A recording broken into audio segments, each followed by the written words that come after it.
A lot of stepmoms will say, he doesn't make her come home and she couch surfs everywhere and we never know where she is. Not your responsibility. Well, I'm like, peace be with you. I mean, good luck. You're listening to the Nacho Kids Podcast, where we discuss all things step family related. Real stories, real people, real help. Your hosts are the creators of the Nacho Kids Method and the Nacho Kids Academy Step Family Coaching Team, Lori and David Sims. David. What? Why are you ugly today? What, darling? All right. So this morning, David says, are you going to fix me breakfast? After I picked myself up off the floor from laughing hysterically, I said, sure, I'll make you a Jimmy Dean breakfast bowl. Yeah. Well, let's put some context to it. I was still laying in the bed. It wasn't like I walked in the kitchen and asked. Right. I'm laying in the bed with my head covered up like, are you going to make me some breakfast? Because, you know, of the two people in this relationship, only one has ever had breakfast in bed. That's saying. A lie. Just saying. It's never been me. That's a lie.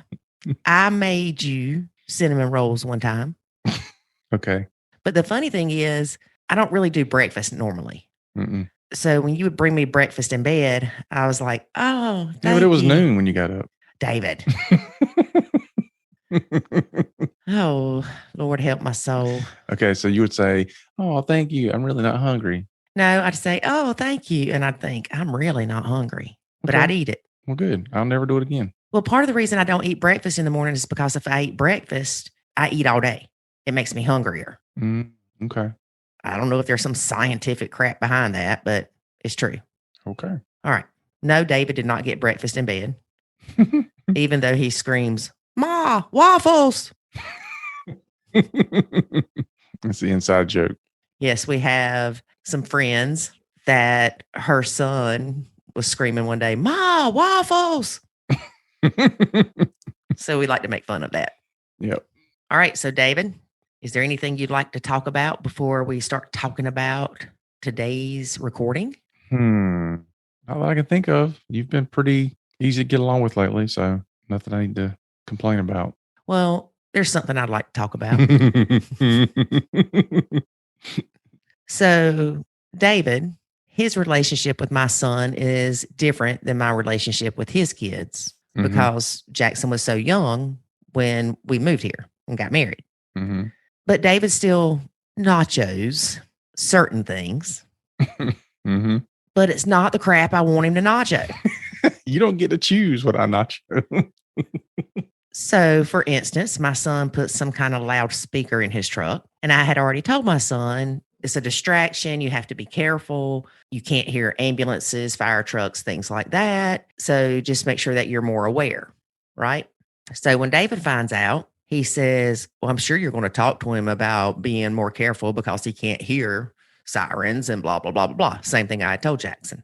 And I was like, yeah, but you can talk to him about it. I think it would be good for you to talk to him about it too, because Jackson takes what I say differently than what David says, because David's not a parent to him, right? And David's like, nah, nacho. I'm like, really? So then, not long after, something else came up, and David's like, oh, yeah, you better give him off our insurance. Blah, blah, blah. Talking about when his kids were on our insurance, and I'd find out from Life 360, one of them was speeding. I'd be like, they get a ticket and our insurance goes up. Blah, blah, blah, blah, blah. Oh, gosh. I heard that every single week my kids were home. Well, here's the thing. You think insurance goes up? They going on their own insurance. I mean, over and over and over. Well, at that point, I had re-engaged. So you definitely re-engaged with me. Yeah. So when the opportunity comes up for me to say, see how it feels now that you're the parent that has the teenagers driving. So once again, I will say to you, stepmoms, if you have bio kids that are younger than your stepkids, be careful what you say. Yes. You don't realize the landmines that you are planting for yourself to step on in the future. Yes. It will come back and bite you in the booty. Well, part of that is like, even when you were saying those things back in the day, not that you were wrong, but part of me was thinking at some point you will be in my shoes and I will remind you of how utterly annoying this is for you to constantly remind me that if this, then that, knowing that I'm already stressed out about the fact that they're driving too fast and the insurance might go up. I'm there with you. I don't need to be reminded. But you wouldn't address the issue. So, I didn't address it the way you wanted me to address it. As far as I knew, you didn't address it at all, which is right. something that we can talk about, because a lot of times stepmoms will go, well, he didn't even say nothing to him. Well, I don't know that David didn't say anything to his kids. I know he didn't say anything to them right then or in my presence, but that doesn't mean he didn't say anything to them, right? Oh, that is absolutely right. Right. But like I said, I had re-engaged, so I would take it upon myself and send said speedy kid a text message that said, slow your roll. And he'd send me a smiley face back. Yeah. I think he just thought it was funny. Yeah, he did. Uh-huh. Also, a little bit of advice for stepmoms that have Life 360. Don't look at it. Because even though I had re-engaged, it caused me stress. It caused me stress.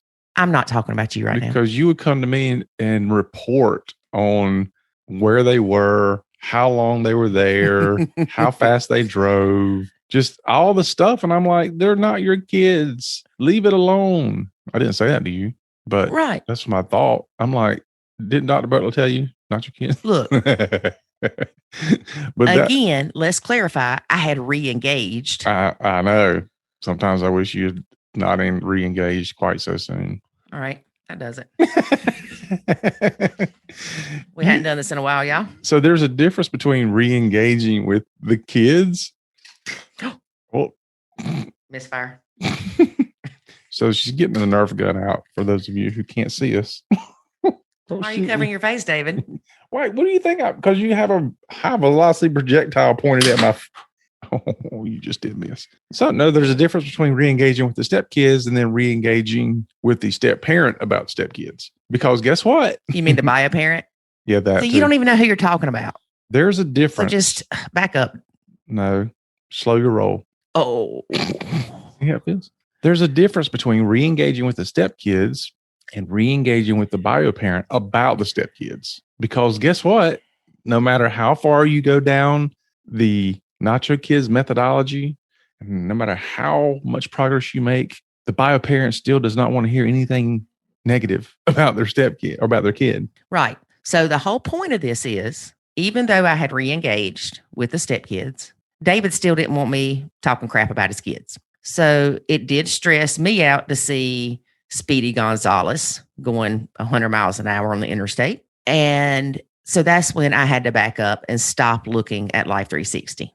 What amazed me is like your kid wasn't driving. So the only thing that you could look at on Life 360 that really had anything to do with you was where I was. But I was in the same house with you. So you shouldn't even been looking at it at all. I was checking on my sweet baby stepkids. Okay. I really appreciate your help in oversight, making sure that my stepkids were safe. Exactly. Your stepkids. See, what are you talking about? I don't know. It's early. You don't even know who you are. You keep calling my stepkids, so I'm just calling them stepkids. Okay. All right, let's get to the. Well, hang on. Let's just clarify for people. I want to make sure there's no confusion. There's plenty of confusion. With you, David. You don't even know who you are. When you do re-engage with the stepkids, it's a process. And it has to be where they lead that re-engagement. So you still have to be careful not to overstep those boundaries and not tell bio parent, yeah, little Johnny was going 75 in a 45 and blah, blah, blah, blah. And what if you he gonna do gets a about it? ticket, yeah, what you going to do about it? For those that don't know, David says that he felt like every time I would say something to him that I would go, so what are you going to do about it? Mm-hmm. You have to trust them to handle it. Earlier, you said that you never saw me say anything to the kids, even though you think I should have said something to the kids. Right. Which means that when you would tell me things, you would expect something to be done about it. So you would, even though you wouldn't say it, you would think, okay, I've just told you this. Now, what are you going to do about it? Because Right. you expected something to happen about it. whether it be me talking to them or punishing them or whatever. There was an expectation from you that I was going to do something. Right. And so when you would tell me things, even though you wouldn't say it, I always felt like if I just put on the end of that sentence, what are you going to do about it? That pretty much was accurate. That's how I felt about it. And granted, that was pre-Nacho. Mm-hmm. That also creates a lot of stress on the bio parent to have to deal with, because now whatever way you decided that you were going to deal with it, now you feel like you're not dealing with it because you feel like you should. You're dealing with it because you feel like somebody else expects you to do it. Right. And the kids pick up on that because they'd be like, is this coming from you or from Lori? But yes, all that was pre-Nacho. So one last time, when you re-engage, that does not mean that you can tell the bio parent everything you think their kid is doing wrong. You re-engage with the stepkids in a non-parental role. You don't re-engage with your significant other as a tattletale about the stepkids. Mm-hmm. You can do it. Just, it defeats the purpose. I don't think it'll work out well for you, but you can try. Right. It's like these people in the Facebook group. They're like, oh, no, I do it this way. I'm like, well, okay, give it a try. And then when it blows up in your face, then you'll understand why we're telling you not to do it that way. Yep. We'll be like, we know why that's not going to work, but okay. Yeah. Or I love it when people go, well, my significant other don't have a problem with me doing that. But then when you talk to the significant other, they're like, oh, God almighty, I hate it when she does that. Exactly. All right. So, David, let's talk about our guest today. Okay. This is part 2 of the Yankee Stepmom. Oh, yeah. I remember her from last week. Yeah. Good job. I know. This time we talk about mini wife / mini husband syndrome with the stepkids. Mini husband. I hadn't heard that one yet. It's the same thing as a mini wife, but it's the little boy instead of a little girl. But boys usually don't have any issues. Oh, my gosh. One of the things that we talk about is the stepdaughter would say to her dad, so you're going to believe her over me? Talking about the stepmom. Y'all, that is the hardest position or situation to be put in when your kid is saying, no, that's not what happened. And your significant other is going, oh, yes, it did. You don't want to call your kid a liar, and you don't want to believe your kid would lie, and you don't want to call your husband or significant other a liar. So it's that rock and hard place thing. Mm-hmm. So what do? You say, I understand this is what you feel like happened. And you tell your significant other, you're a liar. I'm kidding. I'm kidding. Gosh. I'm kidding. You say, look here, significant other, my sweet baby would never lie. Okay. You obviously misunderstood the situation. Oh, gosh. No, you don't say that either. Are you going to give any good advice on this one? I don't know. So what you say is, I understand that you feel that this is what happened to both of them. Because as we all know, there is his side and his side. If you're talking about the stepdad and the bio kid. There's 3 sides to every story.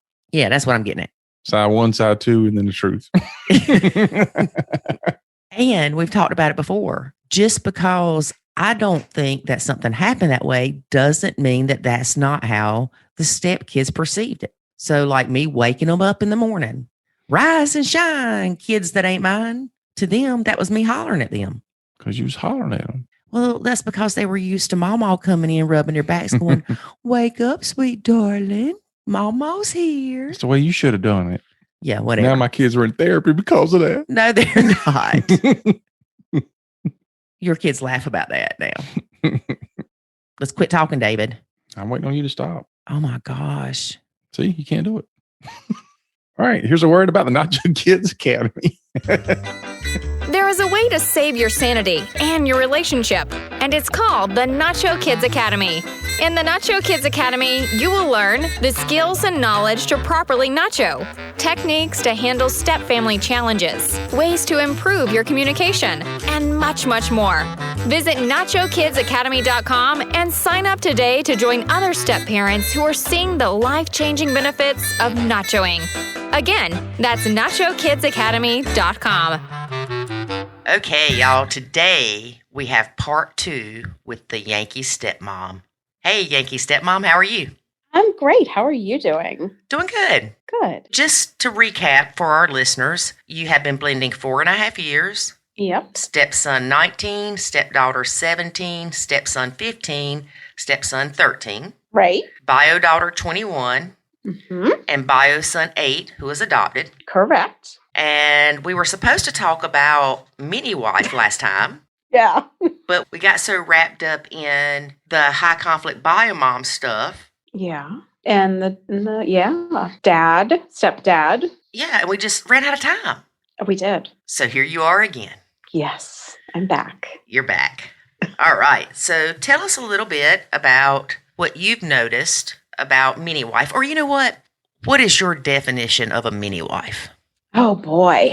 Well, first off, I mean, mini wife or even mini husband, because I do think boys can do it too. Yes. I even think my own 8-year-old at times tries to take that step in that role. So it's basically a child who is assuming that partner role to the parent rather than being their child. They are being their significant other. They have stepped into a role that their parent vacated, their other parent vacated, and they are the confidant, sometimes the caretaker. They have strong opinions and they want to basically be an equal to their parent in that partner role. Mm-hmm. And unfortunately, they get very, very territorial when a stepmom or stepdad comes onto the scene because they don't want to be pushed out of their confidant role. Yes. I hate to say this. Yeah. I may have been a mini wife in our nuclear family. It can happen. And I can promise you,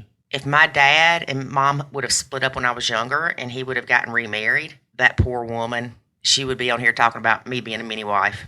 Mm-hmm. Possibly. So before we get into how I was a mini wife and why I think I was that way, what are some things that you see that are examples? Oh my gosh. Well, the territoriality, very much so. Being very, this is ours. This is how we do it. This is where those items go. Who are you to come in and change any of that? They have their parents' ear. My stepdaughter very early on would physically step between my husband and I, if we were talking about something and her opinion was different than mine, and she would step between us so that dad would hear her.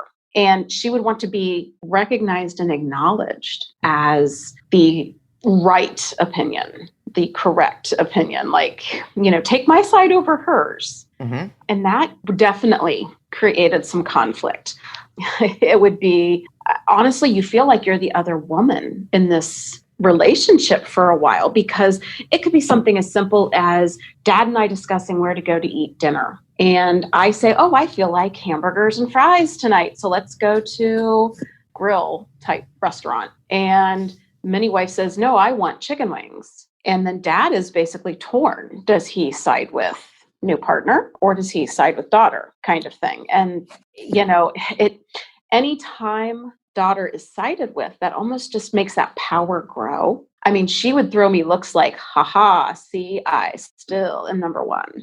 Mm-hmm. And it would be like, at first you feel like you're questioning yourself going, am I jealous of a kid?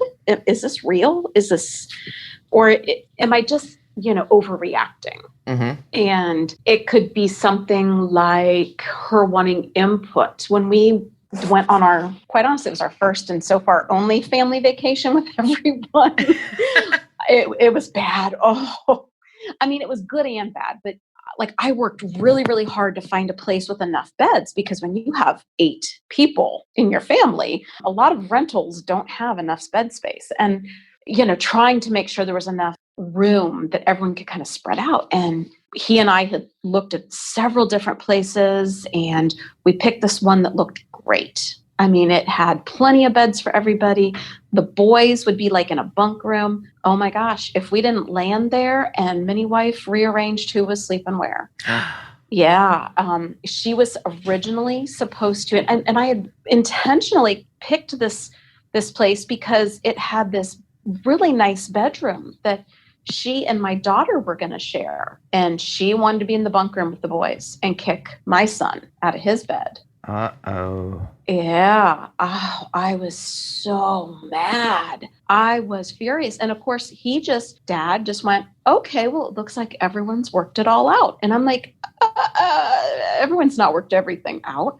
I wasn't even consulted. Like, I literally had taken luggage and had taken some stuff to put it in this other room and come back. And I hadn't even had a chance to see the bedrooms yet. And suddenly luggage is going this way, that way. People are doing this and this is my bed. And I'm like, wait a second. So do you think that instance may have been her trying to keep her and her brothers together? I think for her, honestly, looking back, it was a level of comfort that her and her brothers being in one space together provided that security and comfort for her. Had she just voiced it like that, instead of throwing out all these excuses like, I like bunk beds, I don't like regular beds, or silly stuff. The view's better over here. It just, and then it just came down to, I don't want to sleep in that other room. Okay. What I was upset about is I felt like my son was getting pushed out of a bed, and he did. It turned out, this was a complete fluke. The room ended up having a trundle. Like, it wasn't a true trundle because it didn't pop up, but it pulled out from underneath one of the bunks. It was basically a mattress on wheels. And he was thrilled with it. I was furious because I'm like, my son is sleeping on a floor, on a mattress. But he didn't care. He didn't care, and I cared. And that's where I needed to just go, let it go. He's happy. So yeah, for him, it was like a camping trip. And see, that's the thing too. I think a lot of times things bother us more than they bother the kids. They do. And some of the things that we don't think is going to bother the kids really bother the kids. Right. Especially when you've got that parent confidant, not really the child relationship. Did you notice with the stepdaughter that she was like that when it came to her brothers and their interaction with her dad? Or was it just with you? Oh, it really... Sometimes. I mean, she wanted to also be kind of in charge of them. Even though she was not the oldest, she would try to sort of push her older brother out of the way and take charge of the two youngers and kind of give them marching orders, so to speak. And, her and the brother right beneath her in age are very close. So he would do whatever she said. If she said, we're going to go right, they go right. She is very careful to not do it in front of Dad, because Dad will say things like, don't boss your brothers around. You're not in charge of your brothers. But it was strange how he would allow her to sort of call the shots with him. Be like, don't you see what she's doing to you? Don't boss your brothers around, but you can boss me around, darling. Exactly. Honestly, there are times that their relationship looks more like, I hate to say it, but like a significant other. That sort of like, my husband will get very upset even to this day if she's mad at him. If she gets upset with him and it's not been something like they've had an argument, then he feels very badly. Like, he would spend like the next day trying to do little things to make her feel better. Like, oh, don't be mad at me. Oh, look, here, I bought your favorite snack chips. Or, oh, hey, why don't you and I go out here and kick soccer ball? Things like just little ways to make her feel better. Right. And we had talked about, I believe, in the previous podcast about guilty parent syndrome. Yes. So your husband does have that. Oh, yes. Especially when it comes to her. He has it with all his kids, but especially with her, because he feels really bad that her bio mom in her kind of younger years really just didn't have interest in parenting her. She was more, because she had brothers, she was more tomboyish, and bio mom wanted like the curls and the dresses and the tea parties. And then because there was not interest there from my stepdaughter, she just pretty much didn't spend a lot of time with her. And now that she is a teenager, bio mom is interested again. But I think my husband felt very badly that his daughter didn't have a close mother-daughter relationship to grow up on. Now, stepdaughter was 13 when y'all got married? Yes. Okay. How long had her dad and her mom been split up? Oh, gosh, it had been probably at least 5 or 6 years at that point. So she had a lot of time with Dad to be bossy, and for him to say, "Oh, where do you want to go for dinner, little Susie?" Right. And to take that feminine role in the house. Right. Because she was the only girl. Right. And I mean, there are things that, I mean, it's stereotypical to say that boys may not have an opinion or care about, whereas a girl might. So I think Dad oftentimes asked her opinion for a lot of things. And the guilty parent syndrome kicks in, and he wants to make sure that she's happy. Yes. And that she's okay with it. Right. And her being the only girl, he may feel that she felt left out. Yes, very much so. Have you ever talked to him about mini wife syndrome? Not in those terms, because that would, oh my goodness, that would just be like. I wonder which is worse, talking to him about Nacho Kids or mini wife syndrome. Oh gosh, anything that would put crosshairs on her would definitely set him off. Mm-hmm. So, I don't know. That would be interesting to see. I've talked to him about things like saying stuff like, I understand where it was during that divorce and separation time for you guys that it was really easy for her to step into that role. He would say things like, she just wanted to take care of me and know that I was okay. Mm-hmm.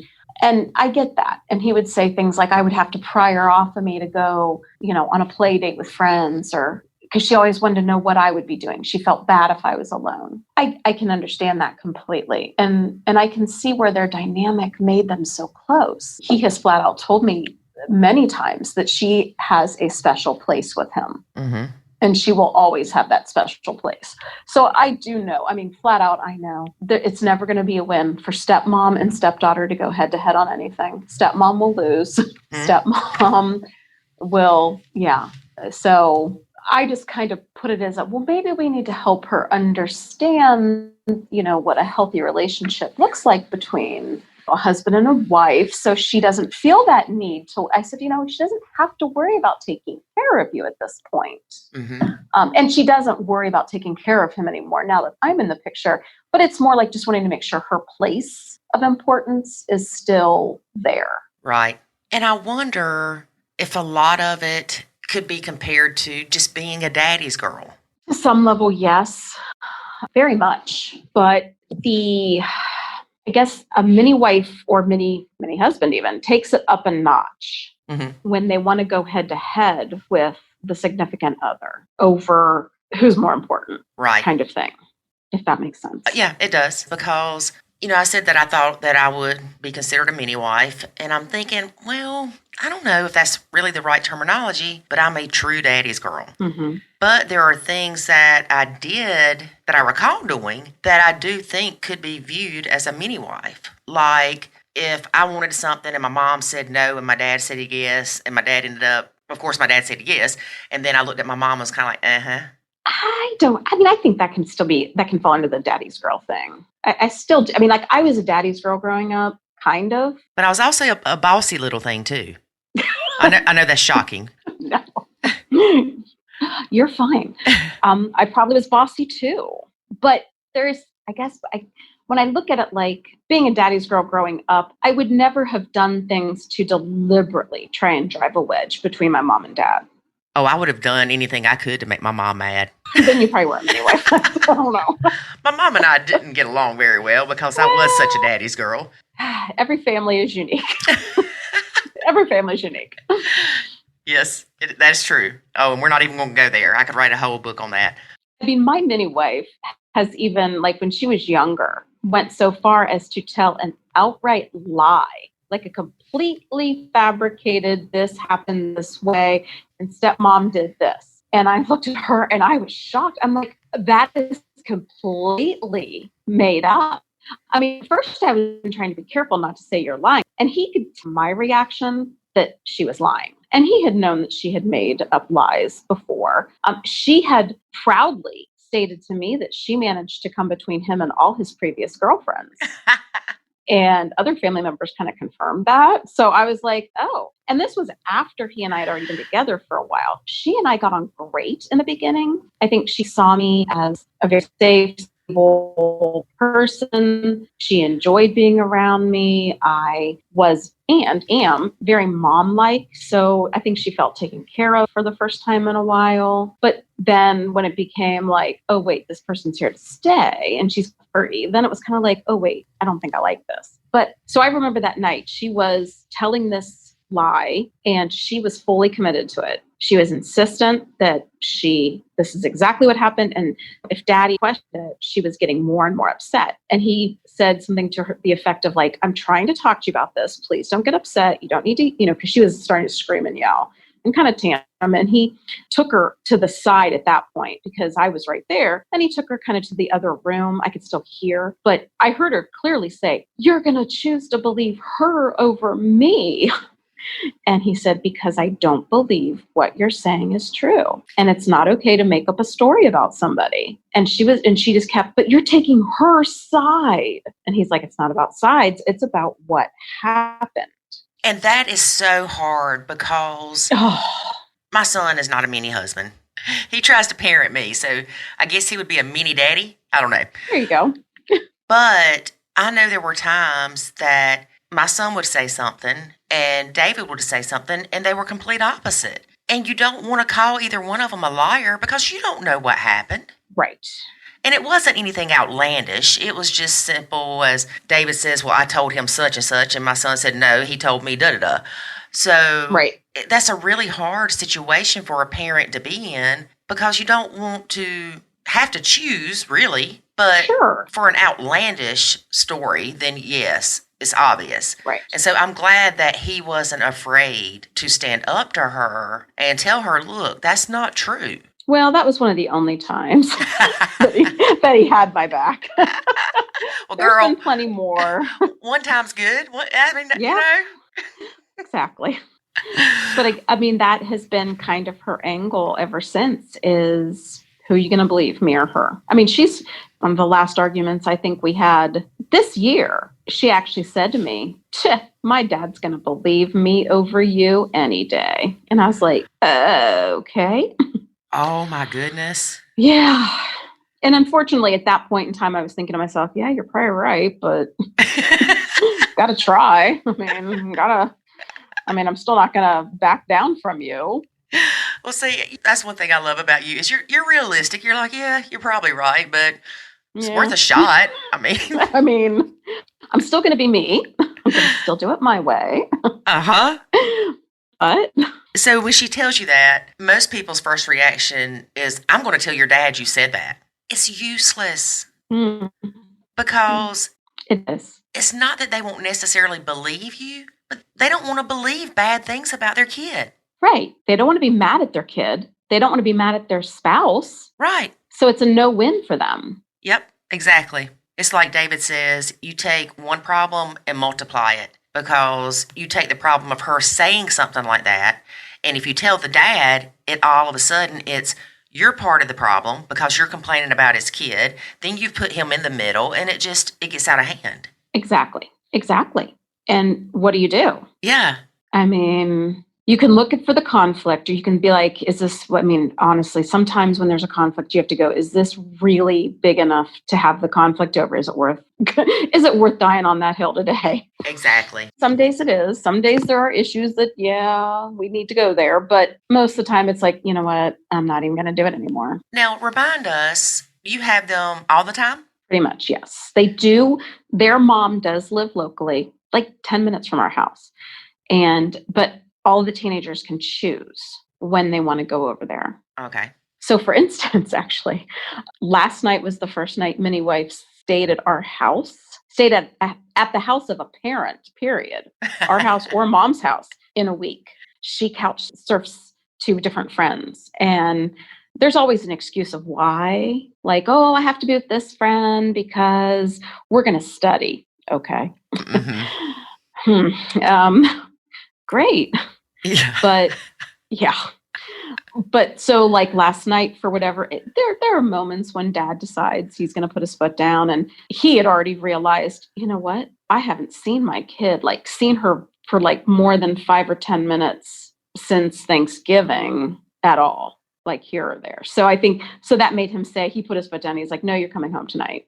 And so she knows dad's moods. She can kind of judge. Mm-hmm. Is it worth trying to work my way and get that? Or is this going to be a hard no tonight? Right. And that's so funny because a lot of stepmoms will say, he doesn't make her come home and she couch surfs everywhere and we never know where she is. Not your responsibility. Well, I'm like, peace be with you. I mean, good luck. Well, and that's what I was going to say is you can tell with you that you're kind of like, okay, it doesn't bother you because she's not there jumping in between y'all. Now that I nacho, I mean, I used to be like that. I used to be like, hey, you said no back-to-back sleepover nights or no sleepovers on a school night or whatever. And I'd point out to him and then there'd be an argument or he would feel criticized. And then I started thinking like, why am I even worrying about this? Mm-hmm. It's not bothering him. It's not bothering BioMom. Why am I up in arms over this? And now, quite honestly, it's a lot easier not having her because when she is home, like you said, she's jumping in between us, basically trying to kind of push forward whatever agenda she's on that week of whatever she wants next, whether it's money for new clothes or, I don't know, something else to buy. Right. Well, the reason I asked or wanted to clarify how often they're there is I know a lot of stepmoms where the stepdaughter only comes every other weekend and they get mad because stepdaughter wants to sit beside the dad or the stepmom gets up to go to the bathroom during a movie and she comes back and stepdaughter is all cuddled up on daddy. Mm-hmm. And I can understand that more when they only see their dad every other weekend. Right. And I don't know the right word I'm trying to say, but I almost expect the stepmom to be more understanding in that situation because you would think that she could step back and look and go, she only sees her dad 4 days a month. Right. And that makes sense. But it doesn't work that way. They still feel like this child is controlling everything in my home 4 days a month. And that's too much. 4 days a month. I can't even imagine. I know it's funny when people say stuff like, oh, this kid drives me crazy. And you start talking to them or on a Facebook group and they're like, well, how often do you have them? And they're like, every third weekend. And then people will respond and be like, I would be thanking God every day if we only had every third weekend. Yeah. I mean, and that sounds mean to say that, like, oh, we only had them. I get that where people get in their routines and then they feel like every other weekend their house kind of gets turned upside down with this change. Mm-hmm. But I guess I used to be able to, back when they were following a more regular, I guess you could say, visitation schedule, and they weren't in the house every day like now. Uh-huh. They might be home after school for a while before mom picked up, but there'd be nights when they weren't there. Now it's just whatever. I mean, it is whatever it is. I can understand how that felt looking for that break. I would think, oh God, only another hour before mom's supposed to get off work. And if mom called and said she wasn't getting off at the time she thought should be an extra hour, I'd think, oh, how am I going to survive another hour on top of it? I still remember one time something came up and mom decided that she wasn't going to take her night. And this was early on. And Minnie wife is the one that told me, we are not going to mom's today. I said, oh no, honey, it's your mom's day. Thinking, because I hadn't heard yet. And she went, no, my mom told me. And I just got to give you that good news, stepmom. Ha ha ha. But I was like, and I could just that sucking out of my lungs, feeling like I can't breathe, like, oh God, my night. Yes, another one of those, I know more than you do of what's going on around here. Oh, absolutely. She used to love to do that. And I remember that night, especially, I blew up my husband and said, no, as your wife, I need to know these kind of things. It is really, I said, it's mortifying to have children making me feel like I'm the last to know. And I overreacted. I know I totally did. And he was just like, I don't understand what the big deal is. And I'm like, because this is my home too. Right. I'm the person actually at that point in time that was doing all of the meal planning, all of the cooking. Well, and they look at it as it's no big deal. Right. Okay, you're fixing spaghetti. Everybody eat just a little less. So she can, the kid that came over unexpectedly has some. Or I won't eat, so she can. Just calm down. Right. And I'm not dismissing that people that only have their stepkids every other weekend don't have it hard. So I want to clarify that. Sure. And sometimes I think it's harder when you only have them every other weekend versus 50-50. Right. Because that adjustment period doesn't really happen. No. If you have them 50-50, then they come over, say, Sunday night. By Tuesday, you're kind of kicking into a groove. Mm-hmm. Maybe Wednesday. But from Friday to Sunday, you don't get to kick into a groove. No. And then they're gone again and you're back to Right. resetting. And you can't really instill a lot into kids in 48 hours, especially if you have guilty parent syndrome. Oh, gosh, no, it's just a party. Right. Exactly. So, again, I just wanted to clarify that I'm not saying that the stepmoms that only have every other weekend that you have nothing to complain about, because I know you do. Right. No. Everyone, it's everyone's perspective. If your perspective is this and life is hard, it's hard no matter what. Well, that's the thing, is if it's hard for you, it's hard for you. Mhm. It doesn't matter what anybody else thinks. Yeah. And little Susie might think down the road that she's got it hard, but then she goes in my Facebook group and reads somebody else's story and is like, well, at least the stepkid wasn't trying to poison me. Yeah, exactly. You know, somebody's always got it worse than you. Exactly. Or you can look for a silver lining somewhere and go, well, I mean, I don't know about you, but with nachoing, and part of what we try to teach people in the academy is it's imperative to look for that silver lining. mm-hmm. Because if you can't find a silver lining, it's bad. Right. And sometimes you do have to take that to extremes and say, well, yeah, she's a smart aleck and she rolls her eyes, but at least she can see. Yeah. Yeah. I mean, seriously. Yeah. There are moments my mini wife has really good sense of humor and she can be funny. Mm-hmm. I'm sure. So funny. You have to find those things. Right. But we also have to remember, yes, mini wife or mini dad, whatever, is a pain in the butt. Mm-hmm. But these kids are more than likely going to move out at some point. Right.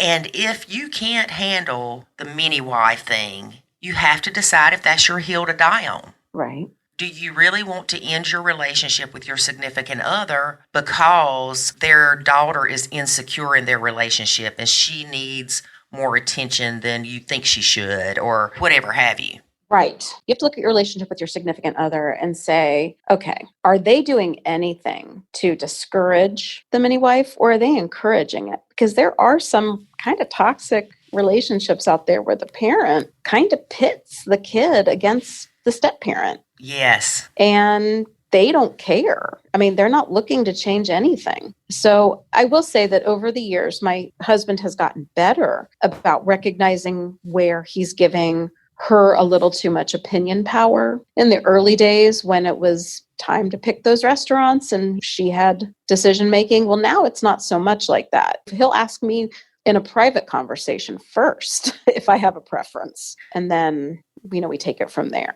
Do you think that's because you complained about it, or do you think that he may start noticing some of those things on his own? In some of the early arguments, yes, I complained. In other, as we've evolved, I've tried to have more calm discussions and just say, that kind of makes me feel like I'm in the back seat. Mm-hmm. Or this is making me feel like I'm not a priority, or I'm not even making the top 10 of the priority list. And so sometimes when he is reflected, he'll say, oh, I can kind of see where that happened. Right. You want to approach it the way that you just stated. You don't want to cross your arms and pout. Right. And you don't want to be seen as a grown person having a temper tantrum and acting like one of the kids. Right. Like, don't switch the roles. Don't lower yourself to being the child because the stepdaughter's acting like a mini wife. Right. Yeah, I can see it now. You get mad and she's made all these decisions and you pile up on the couch and you cross your arms and poke your lip out and you're like, I guess she can fix supper then. Let her go ahead and do your laundry if you told that. Let her wash your dirty underwear. Yep. Yeah. Well, I mean, that's what's funny, because now, I mean, and many wives, I think they tend to be more, oh gosh, and in some respects, I think when they're younger, like preteen, they tend to be a little more obvious about it and they'll say things, but the teenage girls, I think, tend to get more subtle and manipulative. They just change. They don't go away. They just evolve their methods, I guess you could say. They get smarter. Oh, they get very smart. They watch. Uh-huh. They look for the weakness. They look for your Achilles heel and they go right for it. That's it. Yep. Now, I'm hoping this wasn't the case with you, but I have seen where the mini wife actually wants to sleep in the same bed with dad at night. Nope, that was never the case. Thank God. I don't know how I would have handled that because that would have been hard for sure. Right. She's just one that her own like body sensory type stuff. She has never wanted to be cuddled. She's not the cuddle up kind. So I didn't have that to deal with. I didn't have her draped all over dad. She's definitely one that like, she's very, I don't want to say hyper, but I mean, she's loud when she's in the room, you know, she's there. She will actually, if she wants to talk to somebody, she will walk down the hall already like announcing her conversation before she's entered the room. She might say, "Hey, Dad, I want to do da da da," and doesn't even know he's not even in the room. And it's kind of funny when it happens because she'll walk in and freeze and like look at me, and I'm like, "Oh, he's out in the garage or he's out in the backyard or whatever." And then it's like, "Oh, okay." Oh, it's you. You're here.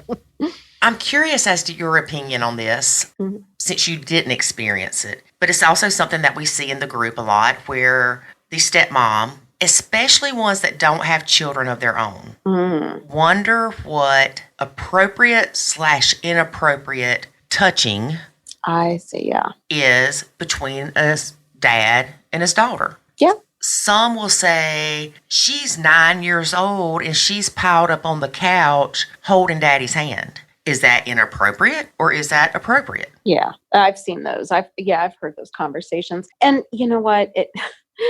If you don't have kids or have never had children, or maybe even not even a close relationship to like a niece or nephew, then probably any of that would seem off to you.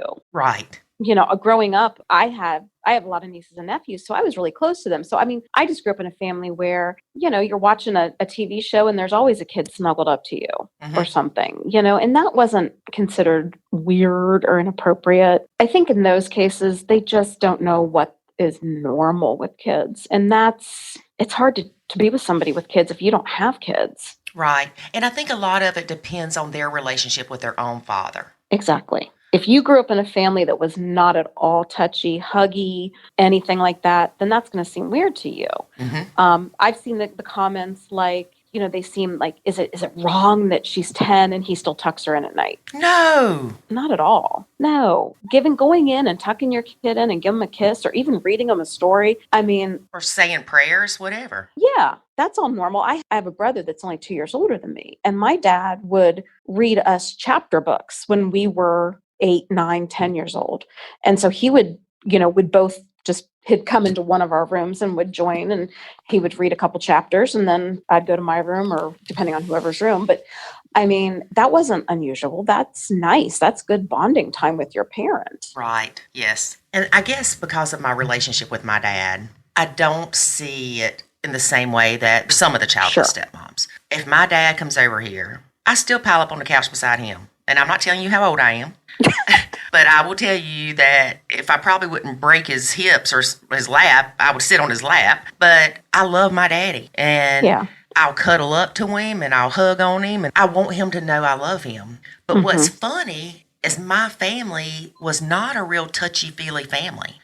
Oh. But they are more than David's family. So like, anytime I talk to my dad, I don't care if I talk to him 20 times a day. When I hang up the phone, I say I love you. Anytime I see him, I hug him at least twice. Aw. And my mom, the same way. Even though we didn't get along, I'd still hug her.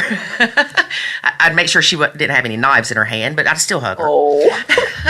But David's family, I noticed that when he talks to his mom and they get off the phone, they don't say I love you. Okay, yeah. Or at Thanksgiving, they don't hug each other, hey, or, you know, anything. Sure. I don't know if some of it's because they live so close to us. I mean, I can walk there in 5 minutes.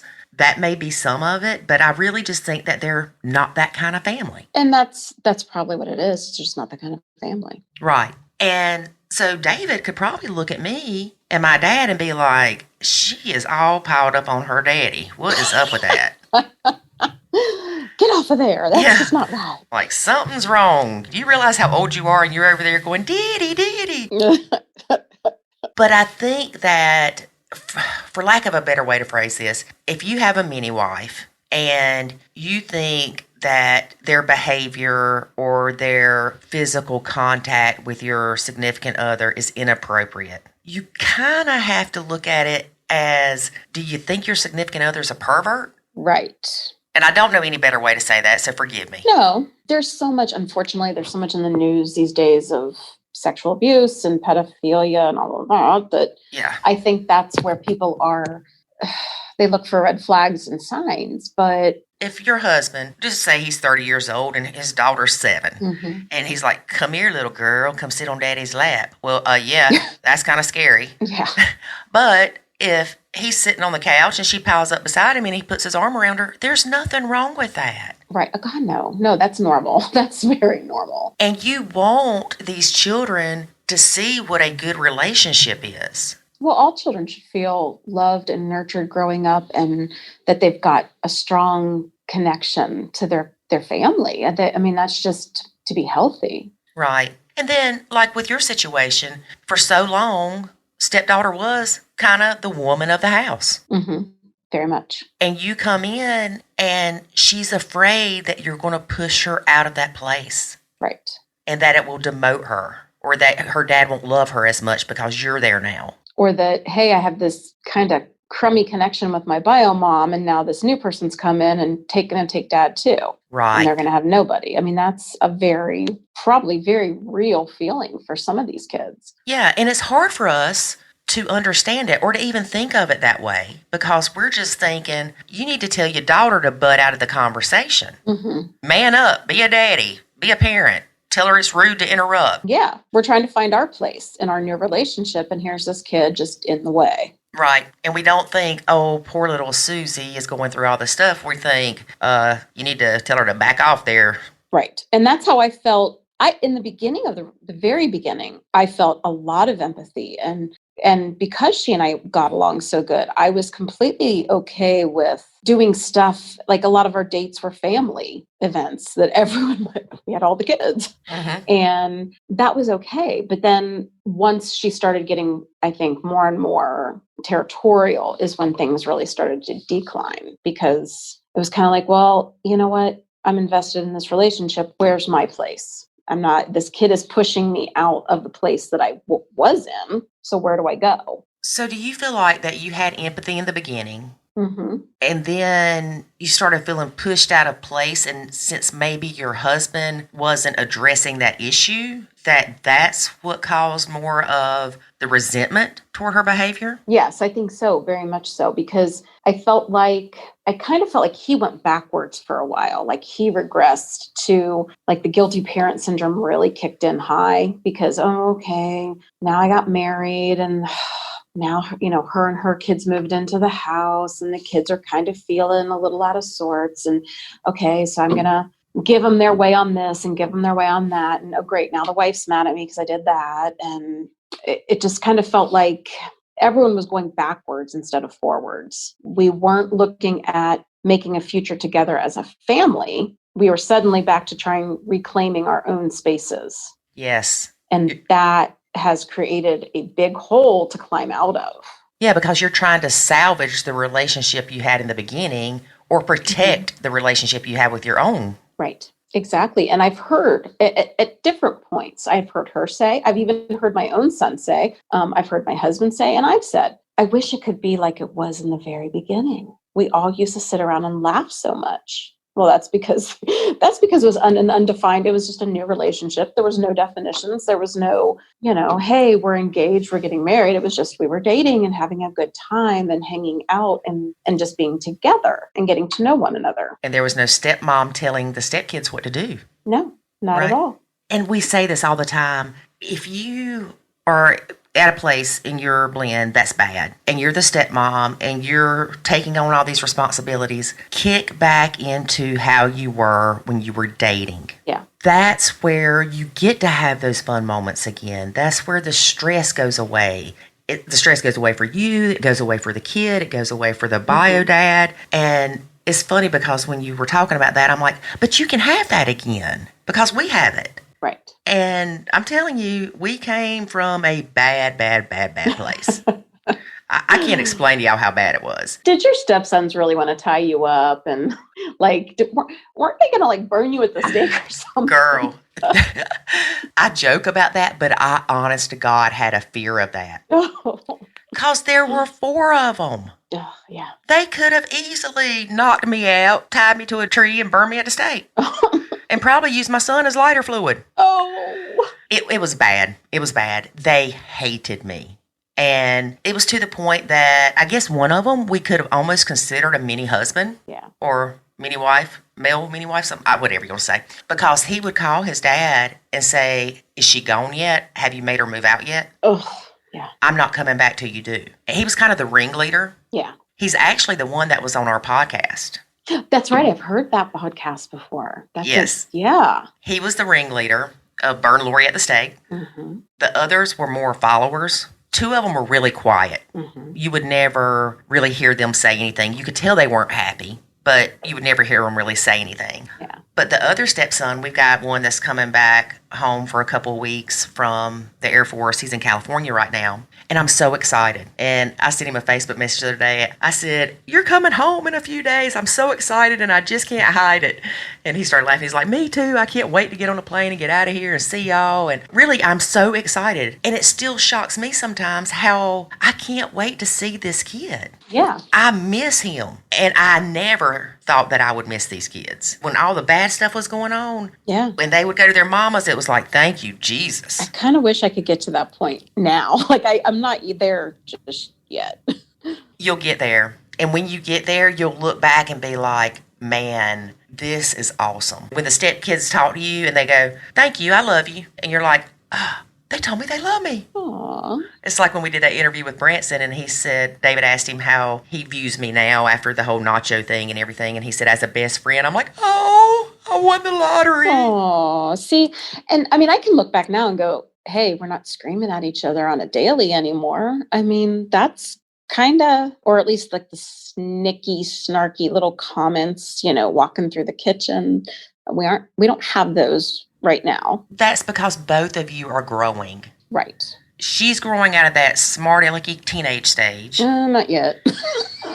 A little bit. A little bit. And you're growing as a stepmom. Right. And realizing more about yourself. You're becoming more self-aware. Right. You're becoming more diligent or more deliberate in your thinking of finding the silver lining. Right. And I'm looking towards the eye on the prize for the future. Like, instead of, I think if you've been divorced before, you kind of, when you go into another relationship, you tell yourself you don't want to ever get divorced again. But you know what? Hey, I survived it once. I can do it again if this doesn't work out. I hate to say it, but it's kind of like that. And so then, the first couple years of blending, you're just like, oh, this is awful. What was I thinking? Should I get out? Should I run? Should I cut my losses? And thankfully, I haven't gotten to that point yet where I've just decided to cut my losses and go. So I'm looking at the future. I want, I'm always asking myself, how can I build a better future? Where is this relationship going to put me in a future that I like what it looks like? Picture the Thanksgiving table. Are we all sitting around it and smiling and talking? Or is it, I'm sitting by myself in a TV tray in another room because I can't stand them? No, I want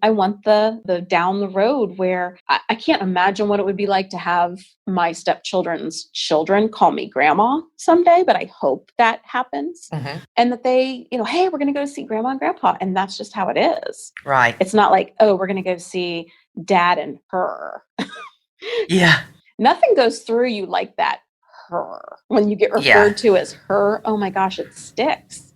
It does. So if you can keep your eye on that, what kind of future do you want to create? It helps a lot. It helps to bite your tongue in that moment when you go, okay, I'm creating a future here. I'm not going to tell that kid that I'm sick of their dirty dishes on the counter for the 14th day in a row. Exactly.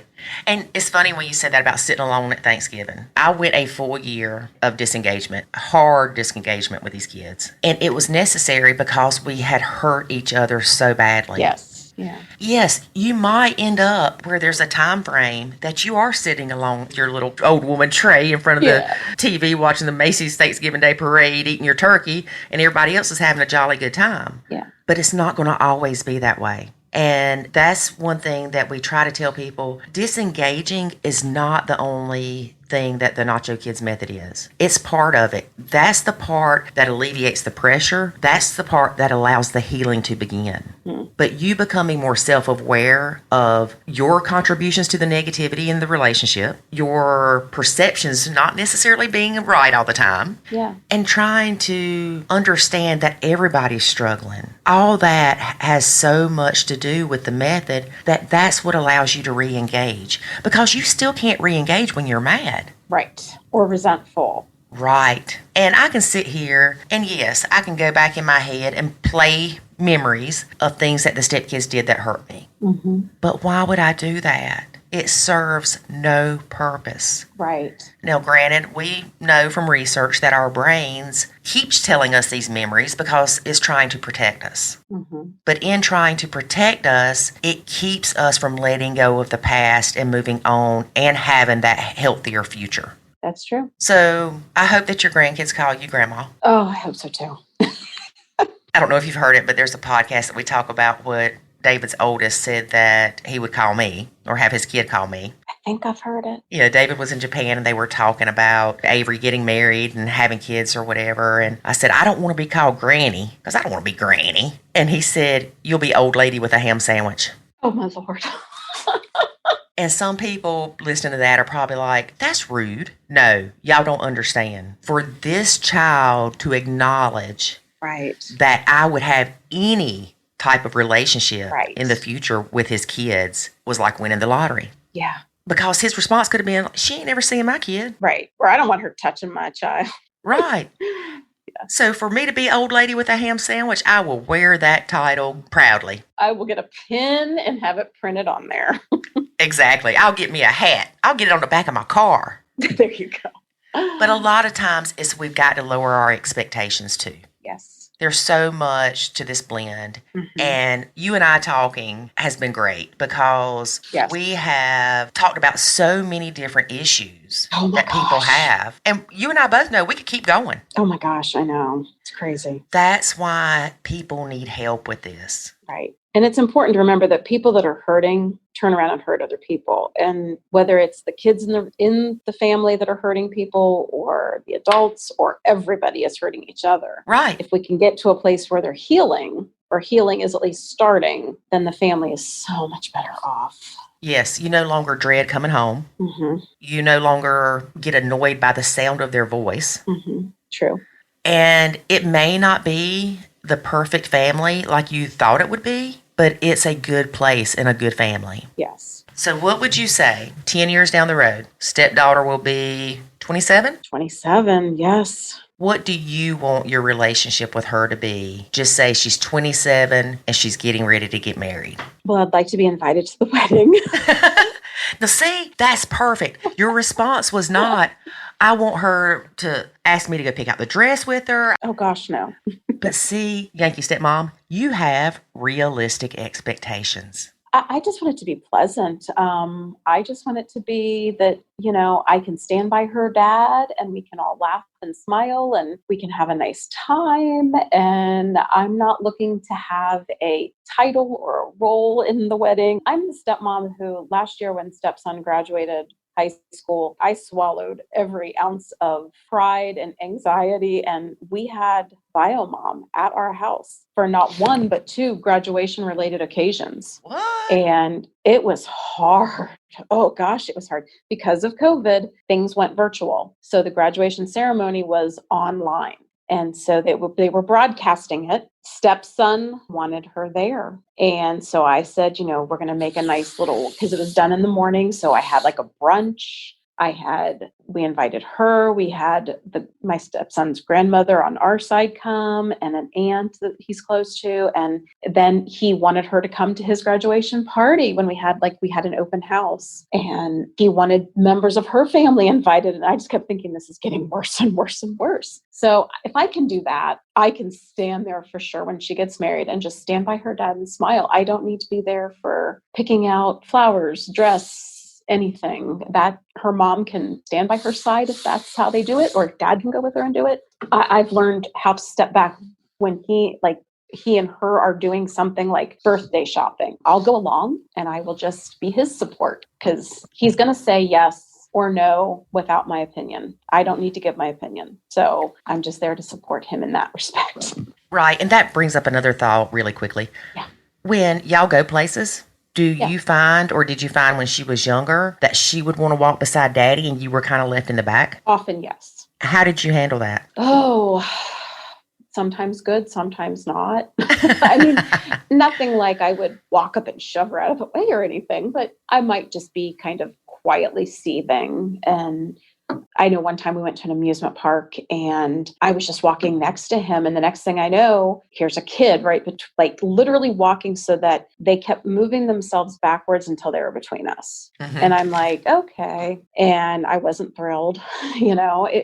There's those moments when you just kind of have to go, okay, am I going to ruin this day, this moment? I'll give it a few minutes, give them a few minutes of time with that parent. And then I will kind of quietly try to reinsert myself, I guess, and, next to my spouse. Or go to the other side. Like if we're at a restaurant, I might sit on one side of him and she can sit on the other. Right. I usually let her choose first. Look at you being all grown up. Well, but that gives that sense of control. What I had noticed about her is if she's given that control and that choice first, oftentimes then she can relax enough to relinquish her crown, so to speak. Yes. She might choose to sit with her brothers then. Like, oh, no, I don't need to fight over dad because I get to pick. Mm-hmm. Okay, great. You're down there then. And I won and you don't even know it. And that's perfect what you just said. A lot of times giving them some of that control, they stop fighting for it so much. Right. It's no different than giving a child choices when they're little. Yes. Let them pick out what shoes they want to wear, and who cares if they match? Yes. Give them a little bit of input and a little bit of control so they don't feel like they have no say. Right. Because the more you make an angry child angry, like if you make them feel like they just have no control and no say, they're going to fight you harder and harder for it to prove that they get it. Yeah, they could have ended up, being a lot worse. Yeah. Yeah. Well, Yankee Stepmom, I cannot thank you enough for being a guest on our podcast. Thank you. This has been so helpful to me. A repeat guest. There we go. Talk to me in a year. Yeah. Well, that's what I was going to say is I definitely want to talk to you again in a year or so because I want to know in a few years how things are going. There you go. We will do. Thank you again. We really appreciate you taking the time to share your story with us. Oh, thank you. You have a good day. You too. Bye-bye. Bye-bye. Okay, so David and I want to talk about Life 360 for a second. Again? Yes, because it's important that people understand that app is not always 100% accurate. Oh, wait a minute now. Because I remember a time when I brought that up to you. What are you putting your hand over your face for? I'm rubbing my eyebrows. We had a discussion about the accuracy of this app. This was years and years ago. And then when David went to Japan, all of a sudden, Life 360 would show me at the bowling alley at 3:00 in the morning every day. And I'm like, wait a minute, but it was accurate when my kids were driving, David, and where they went. But now all of a sudden, it's not accurate when you're at the bowling alley at 3 a.m. Focus, David, focus. Okay, I'm focusing. Go ahead. I will say that one time I looked at it to see where my son was because him and his buddies go ride four-wheelers all over the place. And it said he was going 99 miles an hour on his four-wheeler. See? Life 360 is not always accurate. That's all I'm going to say, David. We don't need you to talk anymore. I remember a time. I remember okay stuff. You can't remember what you had for breakfast. I know, but some things just really stick in my head. You can't remember if you're the bio parent or the step parent. I'm both. I remember one time when you went to a local mall, local being within 45 minutes. And I remember pulling up Life 360 for whatever reason, and it showed you at an apartment complex across from the mall. Oh, I remember one time you were in the woods. And I remember thinking to myself, if she's cheating on me, I'm going to kill her. Really? And Can't you see these people? Sorry to interrupt you. Not really, but can't you see these people that look at Life 360 and they're like, oh, she's cheating. And they go follow, because you can get directions or go to that location, and they out driving in the middle of the woods trying to find that person. And it's just because Life 360 messed up. Mm-hmm. Now, the paid version might be more accurate. We're frugal and we get the free version.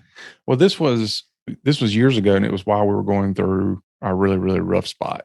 And so, you seeing somebody else wasn't something that I probably would have blamed you for doing, even though I didn't want you to do it, because we were falling apart. It seems very, rapidly. But I just remember seeing that, and I thought about it for a while. Like, should I call you? Should I not? But I was like, I can't assume you're at this apartment complex because it clearly showed you at the apartment complex across from the mall. And so I called you. And you said you were in Walmart, but I could hear, the Walmart stuff going on in the background. And so I was like, whew. But it scared me because I was like, dang it. Got another one that's a cheater. This again, really? But I'm glad that I called, because if I hadn't, I probably would have just continued with the thought that you were doing that. I have a confession. Uh-oh. One time, me and two coworkers were going to Hobby Lobby, and I cut my Life 360 off because I didn't want you to know. Because too many times you would call me and say, oh, you're at the Hobby Lobby. I'm like, or you would text me and go, Hobby Lobby, huh? I'm like, crap. He knows. But, some people would say having Life 360 on the phone and being able to see where your significant other is because of insecurities. No. Yeah. Well, not for us. Well, we put it on the phone, not for that reason. We started using it because you would often need to know where I was at, like on the way home, to see if I could, had I passed by the last grocery store yet? Could I stop and get something? Because we were always constantly stopping and getting milk and things like that, because we ran out almost every day. I preferred that you knew where I was at versus getting a phone call asking me, where are you? What are you doing? Mm-hmm. Because to you, that could come across as I didn't trust you. Mm-hmm. Well, David, Life 360 is showing that you are at the well-known red light district. Mm-hmm. What are you doing? Getting milk and bread.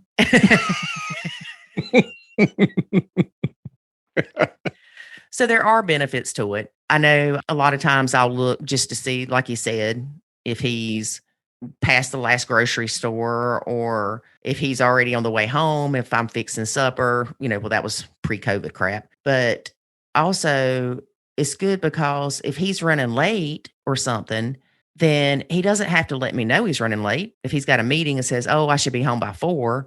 If he's not home by 4, I can look at Life 360 and go, oh, he's still at that meeting. Mm-hmm. Or when I leave, what I like about it is I can just text you and say, on the way home. And you don't have to say, well, how long is it going to be? Because you're trying to time it right for dinner or something like that. You can just pull it up and look. You know exactly how long it's going to take me to get home. Mm-hmm. So, and if I have an accident or something, and especially if you're somewhere you don't know where you're at or whatever, like you don't know the road names. Oh gosh, that's like when you had that motorcycle accident, and I was trying to figure out where Hoke Road was. Yeah, which I don't know that Life 360 was in use at that time. It wasn't, because I remember Scott saying it's some kind of neighborhood, and then he said Hoke Road, and his phone died. Yeah, it was bad. Well, then I, not so smartly, told your dad the information I had. Mm-hmm. I know where that is. No, he didn't. Thankfully, we ended up finding you, but it took a long time. Just follow the helicopter. Pretty much. Oh, I see a helicopter. I'm going that way. So anyway, there are benefits to it, but just be careful because the information may not always be accurate. I did add, and it was for free, crash detection. So there's crash detection on there for free, which I think is really cool. Mm-hmm. Now, one other thing before we get off of the Life 360 topic is sometimes it doesn't update right. So my son will be somewhere and it'll say his phone's off, no network or whatever for the last 12 hours. And I'm like, that little booger cut off Life 360. I'll call him. He's like, no, it's on. and then I'll check back and it's still saying the same thing. So it's kind of quirky, but it still has good points. Mm-hmm. Well, again, I like it because, again, if Jackson were to have an accident, he's a new driver. He doesn't know most of the roads. He's not going to have a clue where he's at. Well, and especially if it's at night. You get so disoriented at night. And honestly, Jackson was in an accident a year and a half ago, and he texted me and said, "Find me on Life 360." Mm-hmm. Yeah, well, I mean, he wasn't driving. He was involved in an accident as a passenger. Right. But his response was, "Find me on Life 360," because he couldn't tell me where he was on this road. Right. So again, it has its good, it has its bad. Kind of like the internet in general. Kind of like step families in general. Actually, it's any family because let's don't go down this path. Yeah, I know. I was going to say David. I know. I don't want to go down the path. I just want to say we had a married couple, not a blended family. They're fussing about something the other day. And I'm like, this is the exact same stuff that step families fuss about. And they think it's a step family problem. It's not. But even if you take a step family and a nuclear family, and you have the exact same issue, it's different. Yeah, it's different. And it's harder. Right. Because of the step family dynamics it's not your kid. Mm-hmm. Well, it's not your kid either. Who is it? Oh, that's the neighbor's kid. Too bad we don't have milkmen anymore. No, I don't get blamed for everybody's kids. Hey, my daddy used to tell me I was the milkman's. Yeah. He also told me I was the neighbor's. And then when the neighbor died, he's like, "I'm sorry your dad died." That's funny. My dad's a trip. All right, folks, that is our show for today. Thanks for sticking around and hearing Lori ramble about Life 360. And join us next week as we have another amazing and exciting topic. Yeah.